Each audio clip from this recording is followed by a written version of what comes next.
sure you've heard the term MCU. It's being used by some fan communities. And yes, the term is extremely offensive, but it's also becoming undeniably true. You're in store for a wild ride, an epic story, female empowerment. I hope you enjoy the film. Flerken! He's a good kitty goose. Flerken! So the Marvels have come out. I hate to say it. I told you so. We all knew this thing was going to bomb. We knew there was no want for a Captain Marvel 2, which couldn't even be called that because Carol Danvers got downplayed in her own movie. But let's talk about what happened. Come on, let's check it out. Wookie, you're so bad. Now, when I finished watching this movie, I had no idea who this movie was made for.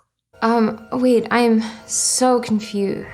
This film has adult scenes that deal with grief and shame, and then singing and dancing, and then people running around using cats to eat people while the theme from Cats plays, and over the intercom they say, "Stop running, let the Flerken eat you." Always ask, all three of these heroes are very popular from their previous movies and shows, but the most popular, and the one that people would ask us about the most, was Goose. And those are just the easiest things to pick on. There's nothing driving it. There's no plot. We have a gender-bent Dar-Ben that uses a negaband to become a space ball. That's right, she's stealing planet's resources, and the first thing she steals when she opens the portal is air. I can't make this up. You have to be kidding me.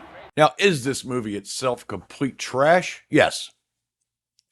Is it as bad as we thought it was going to be? No. Now, the $46 million domestic box office vindicates a lot of people. I know some certain YouTubers that are probably quite happy. I know I was, and I'm not really a YouTuber. My congratulations, sir, upon your vindication. And what that $46 million domestic gross did was stand up proudly and loudly and scream, M-she-you. We've been saying it for years. I mean, how could Marvel not, do a YouTube search? Oh, those people are insignificant. Those people are insignificant. The box office shows that Marvel has run off the hardcore fans and turned off normie audiences as well. No one wanted to see this movie. I don't want to see you. My local theater, there were plenty of seats. All ticket times. The only one I know of in the area that sold out was at Disney Springs in Orlando. It's Disney, of course it's going to sell out. Now, not only do we have a gender-bent Dar-Ben, we also have Carol. Well, actually, Brie Larson wasn't quite as insufferable in this. I thought she actually did a better job than she has in her two previous outings. It's bad enough that you've wasted your time with this absurd acting business. However, if you want to make her story make sense, you have to think of the plotline in your head. We have Kamala Khan. Well, Kamala Khan can't keep a comic book going. So much to the fact that they had to kill her in Spider-Man. Not Miles Morales, Spider-Man. And then they made her an X-Man to try to boost her popularity before the movie. Now, it makes sense to me, if you can't keep a comic book going, why would you make a movie about that character? Granted, Iron Man and Captain America and Avengers weren't top-tier comics. They still had really good stories and a rich background. You couldn't even get this character off the ground. Now, Monica Rambeau, if you watch Disney Plus, you had to watch Disney Plus for Kamala Khan too, walked through a hex wall and got her powers. And there's an interview talking about they already had the plan for Monica Rambeau when they made the first Captain Marvel. They wanted her to be a little girl in that. You guys really thought that far ahead? Yeah. Right. Come on. You're joking, right?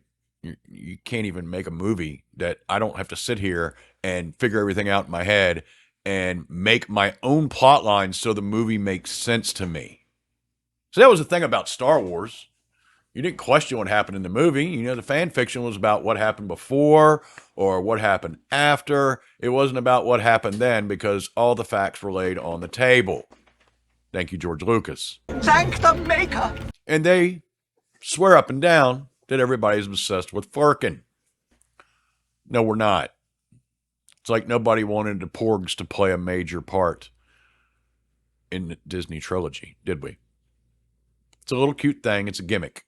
The only people who wanted more Flerken were these cat moms at home with no kids. Flerken! Now, I'm telling you right now, when the scene with the Flerken comes up, it made no sense because first they're finding these eggs all over the place. They're worried about them. They're finding them everywhere. They don't know where they're from.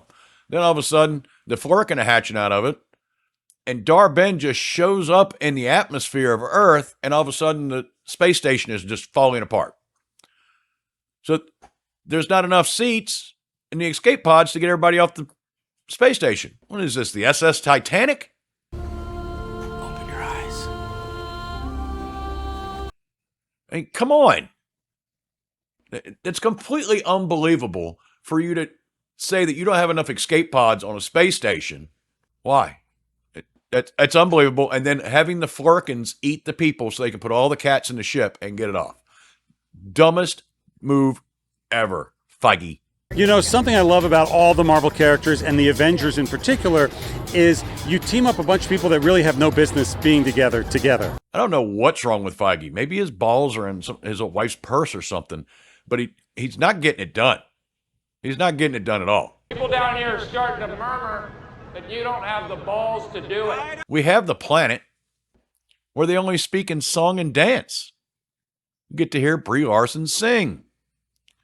Pretty dumb. Really is. To put that in a movie is stupid. You're going for an adult audience.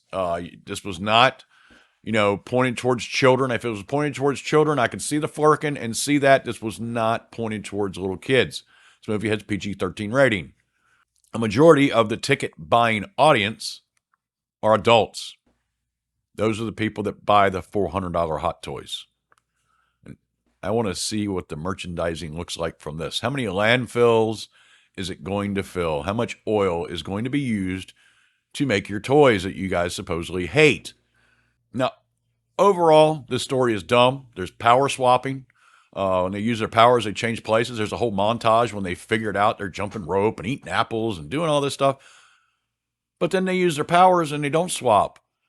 You have to come up with, and why is it tied to Camilla's nega band and not Dar-Benn's? That doesn't make sense. There's so many plot holes in this that it's a Marvel movie.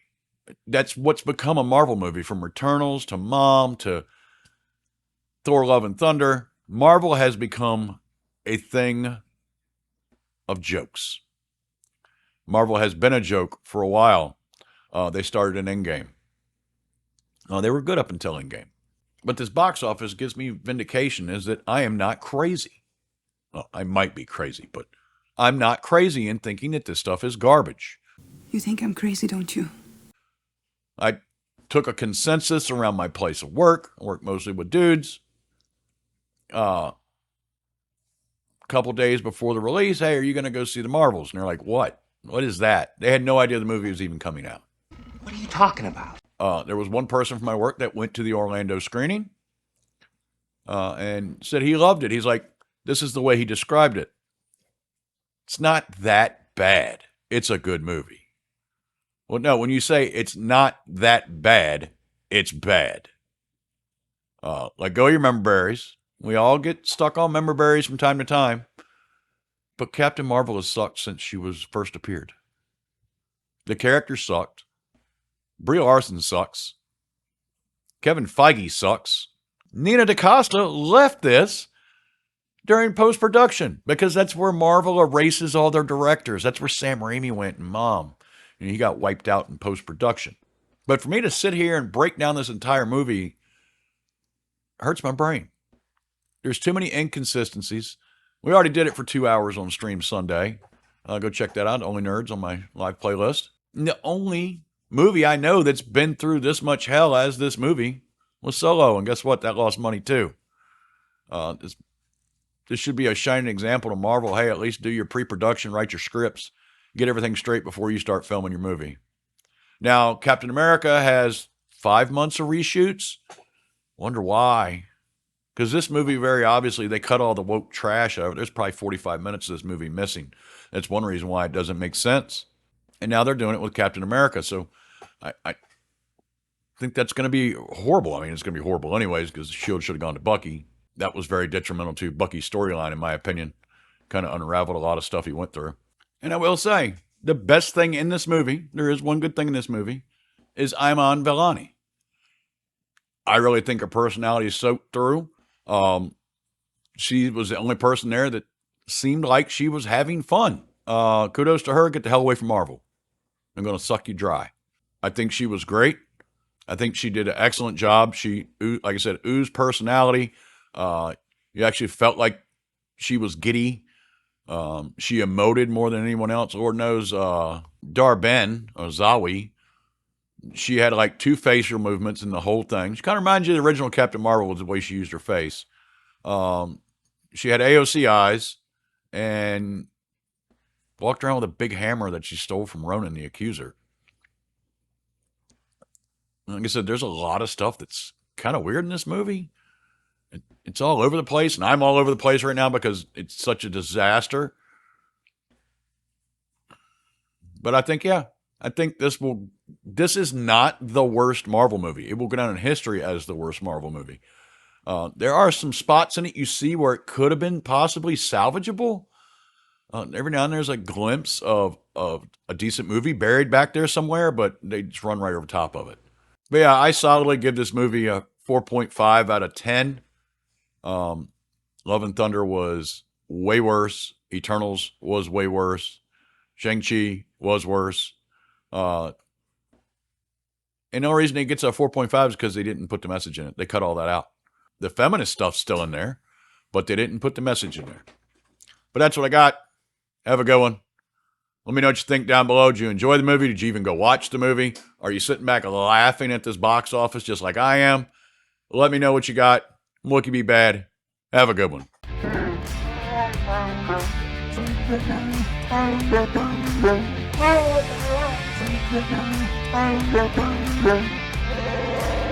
Chewie, is that you?